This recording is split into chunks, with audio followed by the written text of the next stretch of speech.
আমরা দেখছি যে ঢাকায় প্রথম গরু ঢুকছে। কোথা থেকে আসলো আমরা একটু শুনি। কোথা থেকে আসলেন আপনারা? কুষ্টিয়া। একই ব্যাপারীর গরু, একই ব্যাপারীর গরু ঢাকায় প্রথম ঢুকছে। আমরা দেখছি ব্যাপারীরা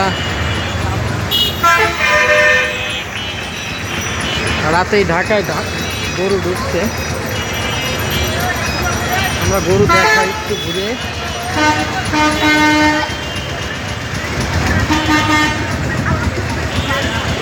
বেশ বড় গরুই দেখা যাচ্ছে।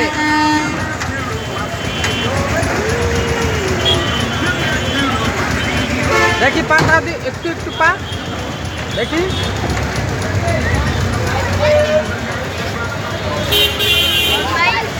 একই খামারের গরু নাকি? এক খামারের গরু, একই খামারের গরু। কয়টা কয়টা আনছেন? 9টা। কোন হাটে নিবেন? কোন হাটে নিবেন? হ্যাঁ